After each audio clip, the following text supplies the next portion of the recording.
Hi, everybody, and welcome to Beyond the Cage here on the MMA Warriors Facebook page, going live to recap UFC Fight Night 111, better known as UFC Singapore. And I'm also going to preview and pick the main card fights for tomorrow night for the Ultimate Fighting Championship, that being UFC 112, better known as UFC OKC. 6 fights will be featured on the main card on Fox Sports 1 on Sunday night. I am Jim Gramm, your host for this broadcast. You can follow me on Twitter at Jim Gramm. You can also like the show page, Beyond the Cage, on Facebook, facebook.com/Beyond the Cage podcast. And I also have a whole bunch of videos and interviews on our official YouTube channel, youtube.com/Beyond the Cage podcast. And you can also listen to an audio version of the show that is on iTunes and Google Play. Getting first to UFC Fight Night 111, again, UFC Singapore. 4 fights were on the main card portion of the broadcast, exclusively shown on the UFC Fight Pass, starting first in the welterweight division with former UFC lightweight champion Rafael dos Anjos making his debut at 170 pounds against former Strikeforce welterweight champion and the last ever Strikeforce welterweight champion, Tarek Saffiedine. Now, I'll admit, on this very podcast page, or Facebook page, I should say, I said Rafael dos Anjos would have a tough time getting the type of takedowns he got at 155 pounds against Tarek Saffiedine, who has notoriously been a tougher guy to take down. However, I wouldn't say he had extreme ease, but he got takedowns easier than I thought against a guy that is a little bigger. Not overly bigger, but a tad bigger, and is a tough guy to take down, even though for this training camp, I think they mentioned he was with Tiger Muay Thai. He had trained for years with Team Quest and Dan Henderson out in Temecula, California, and trying to prevent takedowns from some of those guys over there at Team Quest has really honed his skills over the years, even though he is now with a different camp. As proven, Dos Anjos was only able to get officially 1 takedown.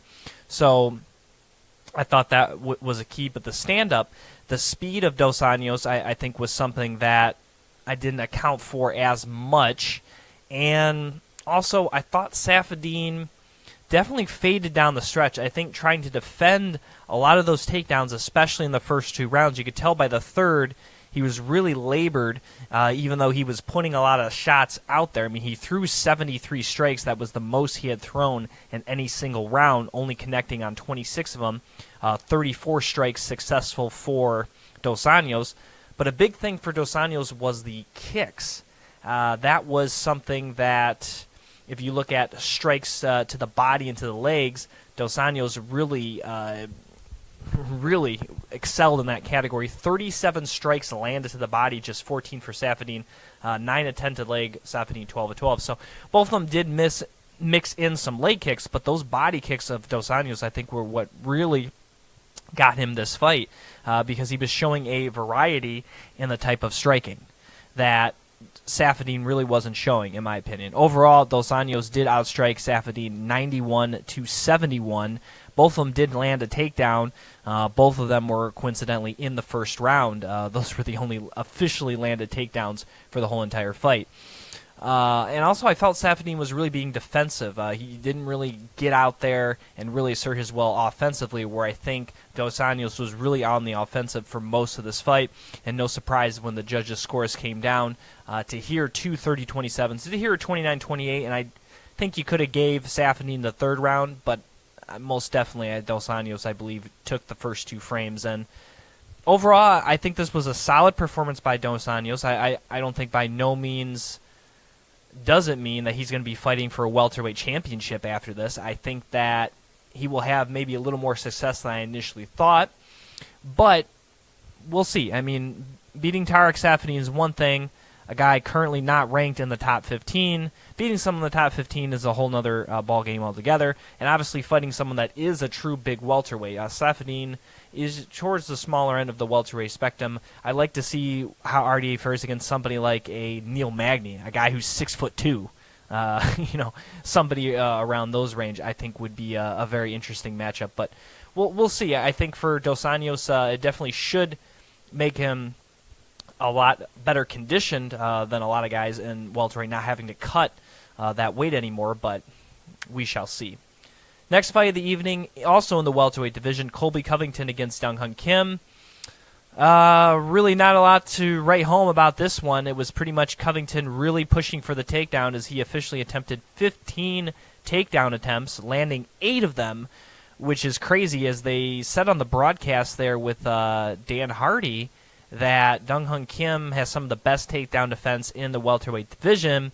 Didn't really show in this fight, and in the few instances that Kim had some advantage, whether with the striking or in the couple times he took Covington down, he was 2 of 4 on his own takedowns, he couldn't sustain offense enough, and he couldn't keep Covington off him enough to really do much. And he also, maybe because he is a veteran and he's so used to maybe these grappling things, I think he waited too long to try to get out of these. He seemed to, I'm not going to say lackadaisical, but he seemed too comfortable in some of these positions, and he was kind of waiting for time and waiting to get moments, and they never happened. He had to create those moments in this fight, and he wasn't doing that often enough, or really he didn't do that almost at all, to really get himself into a good position to either land a lot of damage or control the round or control the octagon or control the pace. It was always Covington controlling and dictating how this fight was playing out.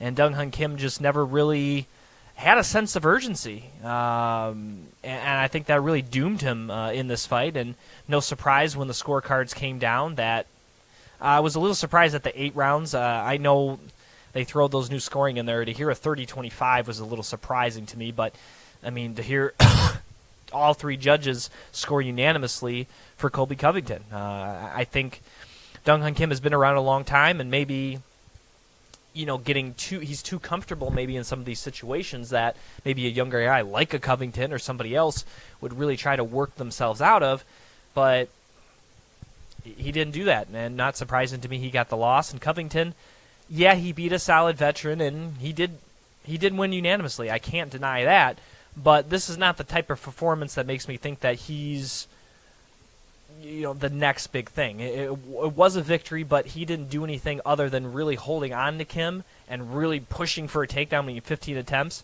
That really makes me think, Colby Covington, he's the next big thing.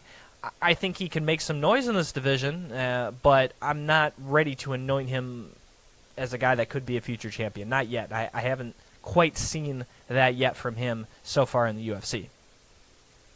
Next fight of the evening in the heavyweight division was Tybura, as he took on former heavyweight champion Andrei Arlovski.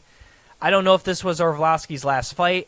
He didn't officially retire after the fight, but this is now his 5th straight loss, and this was the first one to somebody that was outside the top 15 of the heavyweight division, and also the first of his now 5-fight losing streak where he hasn't been finished. So I guess that's something, but realistically, it's not much of anything, because he went there and got dominated in the first round by Tybura in a round which saw him get outstruck 93-12, and this was off of 1 takedown. He was never able to recover off that takedown, and definitely, he landed a few strikes there at the end, but I think overall that was a 10-8 round by Tybura.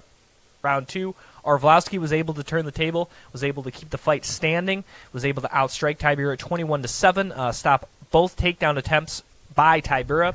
And then around 3, Tybura and Arlovski both super tired. Tybura was able to finally land the takedown attempt, and I thought controlled the majority of the round, outstriking him 27-8 also in process to get the decision victory, 29-27, 28-27, and 29-28 on all 3 judges' scorecards, but all 3 judges scoring the win for Tybura, the man from Poland. And for Arlovski, it really wasn't a good fight. He didn't really fight to get out of those positions. In the 3rd round, he was already pretty much dead tired. So was Tybura. I'm not trying to make excuses. I think Tybura had a really dominant first round, basically coasted the next 2. Arlovski tried to do something in round 2, but by round 3, he was pretty much dog-tired. It was really going to be if Tybura couldn't get a takedown, maybe Arlovski could get a knockout, but if he got taken down again, you could just tell he didn't have the energy. He wasn't going to have the energy to get back up, and that really was the case. And for a guy that's had great takedown defense over the course of his career, a guy that was always notoriously hard to take down, didn't really show that in this fight, and no surprise that he ended up losing the fight. This is now his 5th straight loss. He's now, I believe, 38 or 39 years old. I'm going to double check that here. Let's see, he was born in 1979, so 89 would be 10, 99, 20, right? Yeah, no, 99. Yeah, 99 would be 20. 2009 would be 30. 2019 would be, so he's a 38. 38 years old, just turned 38 this year. Pretty sure I did that correctly. Thank you for bearing with me on my great math skills on years there. But 5 losses in a row, and I understand before this fight it was all 2 guys in the top 15: Stipe, Orlovsky, Barnett, Ngannou. But now losing to Tybura, a guy outside the top 15. He's already 38 years old. I believe he had a pretty bad losing streak. Oh, they don't show it on Fight Metric, but he had a pretty bad losing streak in between the end of his Strikeforce days and the beginning of his World Series of Fighting days. He had a pretty bad stretch there, and he kind of had a little bit of a resurgence in World Series of Fighting, and obviously re-entering the UFC in June of 2014, which saw him at one point win 4 straight, beating the likes of Bigfoot Silva, Travis Brown, and Frank Mir. But that was, he has not won a fight since September of 2015. It's been nearly 2 years. He's now 38. He's gotten finished in 4 of those 5 fights. I'm not really sure what's really left for Andrei Arlovsky. He's already won the heavyweight championship. I would consider him a UFC Hall of Famer. He's definitely one of the pioneers of the sport. After Bas Rutten won the heavyweight championship many, many years ago, he was, for the longest time, the last European UFC champion. And the only UFC champion, I believe, until Joanna Jędrzejczyk captured it, and then Conor, as far as a male European champion. Now we've had Michael Bisping also capture a championship as well. So, and Geraint de Randamie also from the Netherlands captured the 145 women's title, even though that's a whole situation now. But now there's been European champions. Really, he was kind of him and Bas Rutten were, and as far as the UFC goes, were 2 of the early pioneers for fighters from Europe. And I think he's really going to have to take a look. And for the UFC, the thing is, in these fights, they haven't been overly entertaining from Orlovsky's point of view. He's definitely got dominated in these fights, and I just don't know how much longer you can kind of drag him out there, because it's just not good for his long-term health, getting knocked out and submitted. And you could just tell in this last fight that after the first round, he hardly had anything left. And I just think that you either cut him or give him one more fight to officially go out. But realistically, we don't really need to see Andrei Arlovsky fighting again. Main event of the evening, Holly Holm against Bethe Correia. This fight, really, up until the finish there in the 3rd round, was not a great fight. I had a feeling it could go this way. I wanted to see if both women could really kind of get out of their shell and do something. And up until the knockout, it was, rather pedestrian. We even had the ref stop the fight to tell, hey, I respect your guys' strategy, but you guys got to do something. Even the ref had to tell them, like, you guys you're boring. And you don't see that too often. And Mark Goddard is a very excellent referee. And, it kind of shows. 12 landed strikes were landed in the first round, which I thought it was even less than that. A few more in round 2. And then in round 3, Holm finally unleashed that head kick that sent Correia crashing. 3 more punches there. While overall the performance was not great by either women, and overall it wasn't a great fight entertaining-wise, what I was looking for was for either of these women to make a statement to prove that they still belong in this division. I didn't care who it was. I did pick Holly Holm to win. She did win. But Holly Holm at least made a statement. She got off that losing skid. She put a finish there. But the same problem to me still exists. She has to be. You can't fight at any point in a round, the round that goes a full 5 minutes, and throw 13 strikes. That just doesn't cut it. That's not going to cut it. And That's one of the reasons she has been losing, especially her last 2 fights. She hasn't been active enough. And yeah, sure, feints and fakes, I get it, are part of the game, and you got to do that to set stuff up. I get it. But at the end of the day, you can't get away with against the best in this division with throwing 13 strikes. I don't care if you're a man or woman. That's just not getting it done. Plain and simple. There's no point of doing all these feints and fakes if you're not going to actually throw. Because if you're not actually throwing, they're not going to respect any fakes and feints. That's how fakes and feints work. It's because you're actually going to throw them at some point. But if you're never throwing, then what fear does your opponent have? At least Holly Holm did go out there, get the finish, and got the win. Hopefully she can add more output to her game. I really think that's what she needs. Her last 2 fights have really proved it, especially the Duradamy fight. The Shevchenko fight, she got just dominated and could not figure out the range and distance, regardless of the output. That was a masterful performance by Shevchenko. But her last fight really showed she has to up the output. In this fight, I'm not saying she got lucky, but man, if she wouldn't have landed that kick, this probably would have went the decision because Betch really wasn't doing anything either. That's the thing. They were both content to kind of sit there and wait for the other to make a mistake, and the mistake was Betch Gahea taunting Holly Holm. It worked out for Holm, but had Betch just kind of just went along and doing what she's doing, probably would have saw a very, very boring 25-minute fight. And thankfully, Holly Holm ended it before we had to see that happen. All right, let's get to UFC Fight Night Oklahoma City. This is going to be on Sunday night. This was actually originally scheduled for the 24th of June, but then Bellator decided to schedule their pay-per-view, and the UFC said, well, that's a that's a better fight.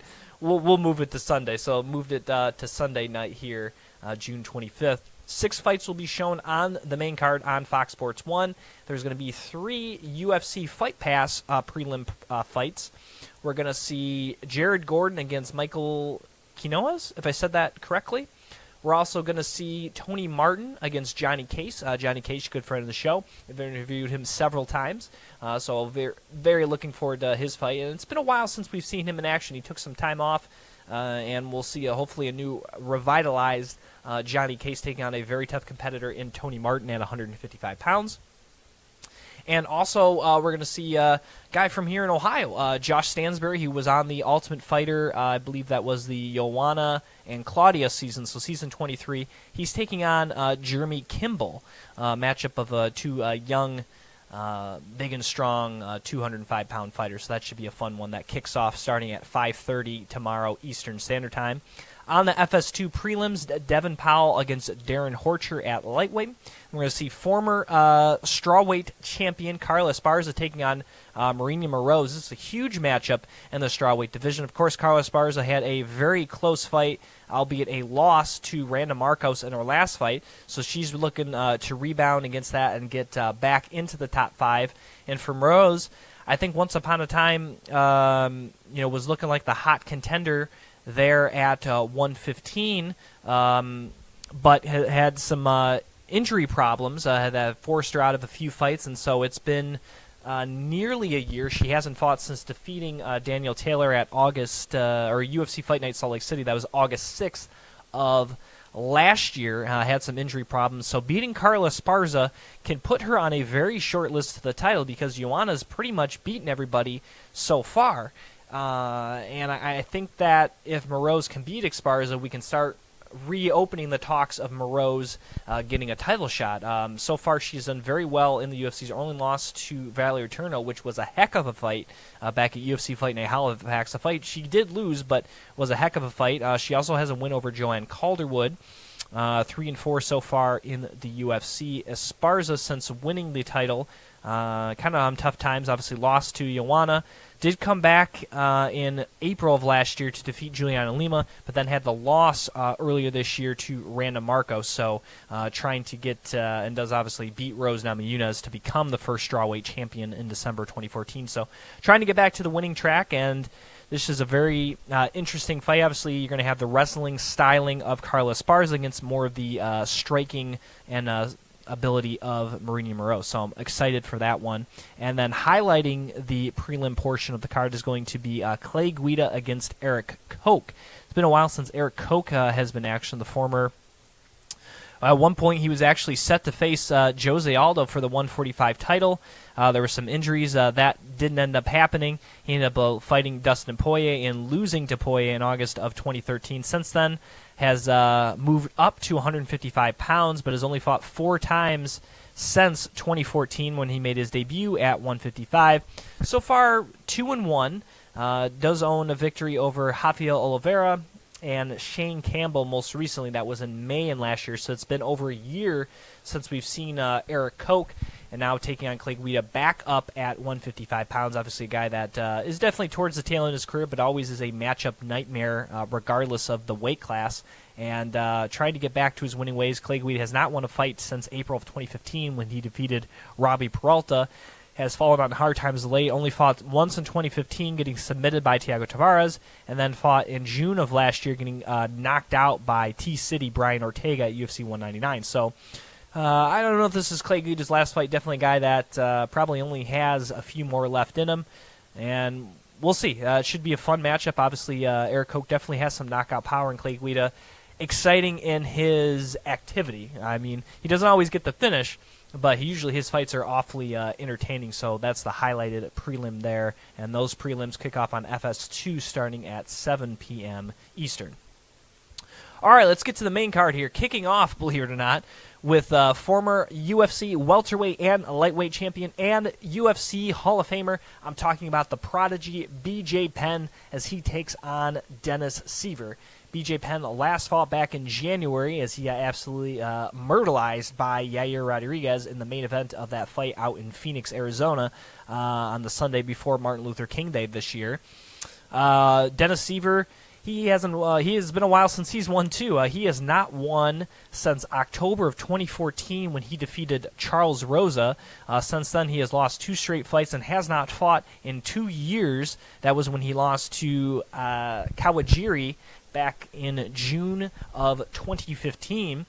So it's been a while since we've seen Dennis Siver inside the octagon. And, of course, for BJ Penn, he last fought, like I said, in January, but he has not won a fight.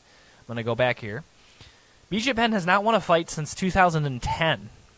It's been, it'll be 7 years in November since he won a fight, and that was defeating Matt Hughes for the second time, knocking him out in the first round at UFC 123.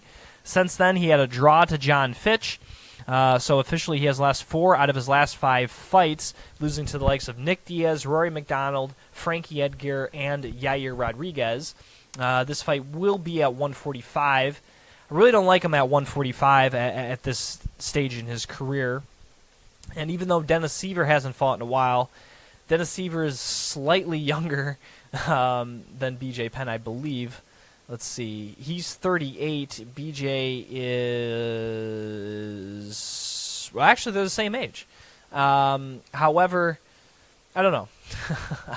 I thought BJ was 40, but... Man, this is a really tough one to call because both have obviously not had great track records as of late. However, Dennis Siver, I think, is more accustomed to fighting at 145 despite the layoff. But I don't really know what to expect. I really don't know. I think this could very well be BJ Penn's last fight, especially if he wins. For Siver, I don't know how much he has left either. I don't know. This is... I think if it stays standing, I think you have to favor Dennis Siver with his spin kicks, and I think he is the more powerful of the two. But I think if it goes to the ground, you definitely got to favor the jiu-jitsu stylings of the black belt in BJ Penn. I still think he can do that very adeptly, and if I was BJ Penn, I would try to do that as soon as possible and really take away Siver's range and spin kick ability by closing the distance and getting him close. So I think if BJ Penn could do that, I think he can win. I think his days of standing there and bobbing his head and throwing that jab are well behind him. And but who knows? I don't know. The last couple times we've seen BJ Penn out, he has not really done much of anything. So I'm not really sure what to expect from him. And with Siver being up there in age and not having fought for a while, I think we're going to see the same guy. I mean, Dennis Siver was never an elite talent, but a guy that definitely can be dangerous if you give him the opportunity to strike, and we shall see a very interesting fight to kick off the card. At 170 pounds, Alex Garcia, the Dominican Nightmare, he's taking on the Dirty Bird, Tim Means. Tim Means is coming off a loss in his last fight to the Brazilian Cowboy, Alex Oliveira. Was a good fight, but Oliveira just really took over, especially in that second round, did not allow Tim Means an opportunity to really stand and strike, where it seemed Means was getting the better of the two, not just in that fight, but their previous meeting that ended up in a no contest back at UFC 207. Before that little two-fight thing there, Means was on quite a roll. He had won 6 out of his last 7 fights, with only loss coming to Matt Brown, who at the time was a guy definitely in the top 15. So Means definitely trying to get back to that streak after those 2 fights there with Alex Oliveira. However, Alex Garcia is definitely a guy, a younger guy in the division, 29 years old, originally from the Dominican Republic, now training with TriStar in Montreal. Has looked pretty good since making his debut in 2013. Has an overall record of 4-2 in the UFC. Most recently had a awesome knockout of Mike Pyle in the first round at UFC 207. Both these guys are definitely have a lot of knockout power, but as far as one-shot knockout power, I have to favor the Dominican and Alex Garcia. But Tim Means is going to be a little taller and a little longer, throws a lot of punches and bunches. I mean, Tim Means is a guy that stands at 6'2", has a 75-inch reach, to just 5'9" for Alex Garcia and a 72-inch reach. So the question is, can Alex Garcia get inside to throw some of those power bombs, or will Means be able to throw the punches and bunches, stay on the outside? Even though Means has a pretty good clinch game as far as offensive striking, I would avoid the clinch altogether against a guy that's a very put together and obviously has a lower center of gravity, and Alex Garcia could be wind up for getting takedowns. So I think we're going to see a good contrast in striking styles. If anybody really shoots for the takedown, I would imagine Garcia. I think Means would have a tough time trying to take down Garcia, like I said, with his muscle size, and also, like I said, being smaller. Those smaller guys are harder to take down. I don't think that would be a very good game plan for Means. Submission-wise, I would say Means is better, but that would be more of creating off a scramble off the strikes. Getting a submission for Means more so than being on his back or anything like that in the guard. So very intrigued by this fight. I think it's going to be very interesting, and a win for either really helps them.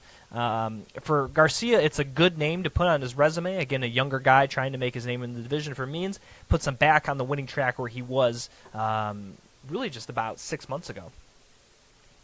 Next fight of the evening, we're going to have Joaquin Christensen against Dominic Reyes. Don't know a lot about these two guys. I believe Reyes is making his debut for the UFC. Overall, he is 6-0. The majority of his wins come via knockout. I believe that's 4 knockouts to his credit of the 6 wins. I'm going to double-check that right now. And he is a guy that stands 6'4", so definitely a big guy here at 205 pounds. That's correct. 4 of 6 wins by knockout. Does have 1 submission victory. Has fought for King of the Cage. Mostly did have a fight with Hoosier Fight Club. Most recently with LFA. Not too long ago. He actually fought for LFA in June 2nd. When he knocked out Jordan Powell via head kick in just 53 seconds. So taking a fight, taking a fight on short notice is Dominic Reyes, as he's taking on a guy that's been around a bit, not a long while, in Joaquin Christensen. Joaquin Christensen is 6'3", 30 years old, fighting out of Denmark. This will be the 4th fight for Christensen. So far, just 1-2. He has a loss to Henrique da Silva. His only win coming over Bihan Mihalovic, which I do remember that fight. That was an incredible fight and an awesome knockout by Christensen. That was his first UFC win back in January of this year. And he actually just fought Gahirsmurid Antuglov at UFC 211, where he got submitted in the first round. So not one to rest. He's been a pretty active guy since joining the UFC in October of 2016. This will already be his 4th fight within a calendar year, with October 2017 being the year. So he could possibly get a 5th one in. So you got to respect that. Definitely a guy that's not resting. And at 38, he's looking to get as many as he coming in. hard to really break down their skills. I would say standing up, Christensen's pretty solid. Obviously, submission game. He's already got submitted twice in the UFC. I would say if you're Reyes, even though he only has one submission win to his credit, that may be an area you might try. Officially, he's been both those of his 5 losses, he's got submitted twice. Relatively well average in his finishing skills. 10 finishes out of his 14 career wins, 14-5 is Christensen. 5 knockouts, 5 submissions. So I don't know. I think if it stays standing, it's going to be a pretty even fight. Submission-wise, you would think that may be a weakness for Christensen, but it doesn't look like Reyes, I would say, really has a lot of those skills. A guy that, even dating back to his amateur, only has 3 submission victories total, so I'm not sure how good he would be at the submission game if he got into an advantageous position. And it doesn't seem like a guy that goes for a lot of takedowns. Most of his knockouts and victories have come in the first round. He's only had 1 fight as a pro that has gone the distance, and that was about 18 months ago.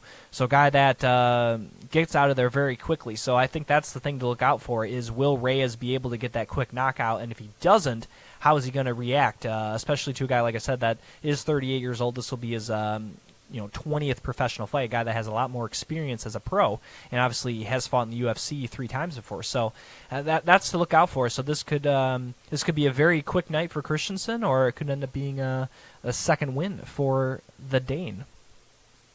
Getting to the next fight of the evening in the women's strawweight division, we are looking at Felice Herrig taking on Justine Kish. Both of these ladies were fighters on the Ultimate Fighter Season 20. Of course, neither did win the show, but Felice Herrig has made a big splash since joining the UFC. And really for Kish, she was injured, so she never actually officially fought on the Ultimate Fighter Season 20. Made her debut about 18 months later when she took on and defeated Nina Azaroff at UFC 195. She then had another kind of long layoff after fighting in January 2016. She then fought in December of 2016, where she did defeat Ashley Yoder. Both those wins come via unanimous decision to keep Kish undefeated at 6-0 so far in her career. Taking on Felice Herrig, who's had a little bit of a resurgence here in the last year, really since after losing to Paige Van Zandt. Felice Herrig was kind of looking like she might be done. A lady who had been, even though she was only 32 years old, had been fighting professionally since 2009. And she said it herself, it felt like she was kind of overtraining a lot. She took about a year off to kind of refocus and rededicate herself to the sport of mixed martial arts, has come back and won 2 consecutive bouts, submitting Kylan Curran at UFC Fight Night, or UFC on Fox 20, and then in what most people would consider an underdog, coming into her fight against the hot prospect at 115 in Alexa Grasso, was able to defeat the Mexican through a 3-round decision at UFC Fight Night 104, and I thought looked superb. That's probably the best Felice Herrig I think I may have ever seen in almost any fight, and I think she's going to have a lot of confidence heading into this fight against Justine Kish. And really, despite losing some of those fights, especially even though this was not in the UFC, but Tatisha Torres, obviously now a UFC talent, and then Paige Van Zandt, 2 kind of young guns, girls that were very quick, girls that seemed to be kind of the new breed. It looked like Felice may be winding down, but these last 2 fights have shown that now that she's rededicated herself to the sport, Felice Herrig is a force to be reckoned with. And her record's not overall great, 12-6, but the thing is, she's never been finished in those 6 fights. So she's definitely a super tough individual, a girl that definitely has some solid submission skills. 4 of 12, even though that's not a lot of submissions. She is a black belt, I believe, under Jeff Curran, and has trained with him for many, many years there outside of Chicago. And a girl that has good stand-up and good Muay Thai striking, has fought professionally, I believe, as a Muay Thai and kickboxer before. So I think in those areas, I think I would give Felice the advantage. However, Kish does have some pretty good takedown abilities, and does have some pretty, and I would say, not a lot of power in her striking, but definitely is a solid striker. And I think if it stays standing, it's definitely more of a 50-50 fight. I think for Felice, I think you got to look for scramble opportunities and takedown opportunities, and if you turn this into more of a grappling affair, I think this favors Herrick a lot more. I really think it does. And I think for Kish, this is definitely the toughest test of her career. And I think even though, despite that, Kish is somewhat on a roll. I mean, she's 6-0. She's 1-2 in the UFC. I would grant and say Felice is on the bigger roll. I think that, especially in her last fight, she's fought the better competition. And I think this is a chance for Felice to get back into the top 10, something she was a few years ago. And for Kish, I don't know. She definitely has a chance to win. I know I'm wavering here. It seems like I'm wavering. But I really think that a focused and dedicated Felice Legacy is going to be a very tough girl to beat, regardless of what Justine Kish brings to the table. I'm not done that. Now, this is a very interesting bout. Tim Boesch against Johnny Hendricks. Johnny Hendricks fighting once again up a weight class at 185 pounds. Still missed weight at the early weigh-ins. Incredible. Man, I don't know.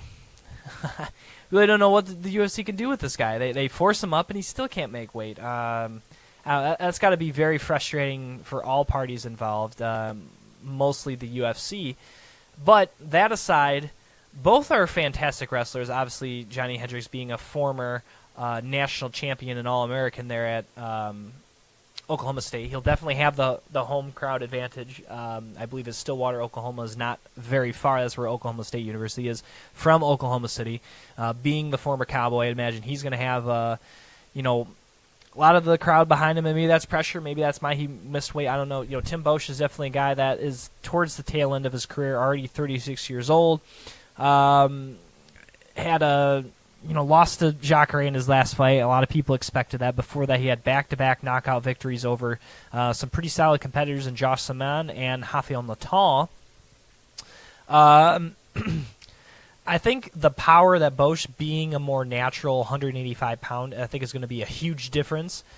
Even though Hendricks, had a lot of power at 170, he's only 5'9". He's not really a big middleweight, and I think he's going to have a tough time dealing with a guy that is a lot bigger than him in Tim Boesch. And while, I think he may be faster, I think the size difference is going to be apparent. And also, where's you got to mention Hendricks. Really, the big thing for him is mental. He's had a lot of mental problems. I think that's really why he's missed weight. And obviously, he missed weight once again at the higher weight class. That's got to be playing tricks on your head. And even though it's nice to fight at home and being the crowd favored and everything, it also comes with a lot of pressure. People are going to be expecting him to win. And that, for a guy that's maybe had some mental issues, that could spell for Tim Boesch planting one of those huge right hands in Hendricks' face and getting another knockout. That's very possible. And I really got to question Hendricks' dedication to the sport anymore by missing weight at 185 pounds. And it's something that, maybe he should just walk away, because it's scary to see a guy do this. It just doesn't seem like he has that motivation anymore. And cutting weight sucks, but it's part of this sport. And if you can't get over that hurdle, and if that's your biggest hurdle, then man, that could set you up for disaster for a fight. And going up against a big, strong guy like Boesch, who has good knockout power, that could spell for something nasty. And that's what we could see in the co-main event.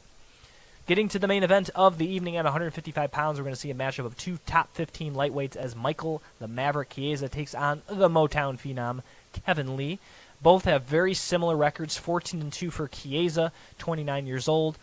Kevin Lee, 15-2, just 24 years old. Lee's going to be listed at 5'9" to the 6'1" for Chiesa, so it's going to be a huge advantage Chiesa will have, even though Kevin Lee is a very physical specimen there at 155. However, despite the big physical frame, Lee actually has one knockout in his career, and that was back in July of last year when he knocked out Jake Matthews in the first round, which at the time you could maybe say was maybe his biggest victory since debuting in the UFC in February of 2014. Since entering and losing that debut, to no shame in that, losing to Al Iaquinta, he has been nothing short of fantastic, as he has won 8 out of his 9 fights. Really, the only blemish was a very disappointing knockout loss to Leandro Santos in December 2015, but has rebounded very nicely, winning 4 straight and finishing all but one of those fights. That was a fight against Efren Escudero, UFC 197. So Kevin Lee definitely has been the more active guy as of late, as Chiesa has had some injury problems. I know he was supposed to fight Tony Ferguson July of last year in the main event. He had to pull out of that fight, and after that this was the first time his schedules. He's been injured several times, but he's fighting a 3-fight win streak, defeating the likes of Mitch Clark, Jim Miller, and then having a very impressive kind of comeback victory. He was kind of losing there a bit to Beneil Dariush, was able to come back and submit Dariush in the second round. And I don't know, I think the guy in the role definitely is Kevin Lee, but the thing is, Kevin Lee, even though he has some knockout power, and even though he submitted Francisco Trinaldo, he very much got that submission from throwing the leg kick. And I think striking, Chiesa's getting better at it, but I wouldn't say that he's really a good striker. And I think striking-wise, I'd give the advantage to Kevin Lee. However, in the grappling, Michael Chiesa has shown that he's a tremendous grappler. And with his size, I think he can get this fight to the ground. And really, whether he's on the top or bottom, he's a very tricky guy. And I think Kevin Lee, while a good top game, I wouldn't say is a really great jiu-jitsu guy. Even though he's never been submitted in his career, I think if anyone could submit Kevin Lee, it would be Michael Chiesa. Also, Chiesa, I would say, he's been around the UFC, a little longer, has had some more high-profile fights, even though he hasn't been in the main event. This is the second time he's been scheduled for the main event. This will be the first time Lee will be scheduled for a main event in any fashion. So I don't know if necessarily the pressure would be on Kevin Lee, but I would say, as far as, handling, big-time fights, Chiesa's had a few more of those in his career. However, he's been out for a while. How will he look against a guy that's very young, very hungry, is very quick, and definitely has proven that he can go in there and compete with some of the better guys in this division, and really has competing with the better guys in the division since debuting in the octagon just a few years ago. So, obviously, there's been some trash talk. These two had a very heated exchange at the UFC press conference a few weeks ago when they were announcing all the summer main events, and you wonder if that's going to play on either man's mind heading into the octagon tomorrow night. And I think it's going to be a very intriguing matchup. I think anywhere it goes, I think it's going to be entertaining. I don't think we see a boring outfit. I think it's just a matter of, can Lee keep it striking long enough to get the better of Chiesa and be able, obviously, to get on the inside? And Chiesa, can he get those takedowns? Can he get those scrambles and put Kevin Lee in positions that he's not used to? And again, make him work to get those extended exchanges. And I really think that's, if either can execute those, they can get the win. With that said, let's get the picks here for UFC Fight Night Oklahoma City, starting first in the featherweight division, BJ Penn against Dennis Seaver.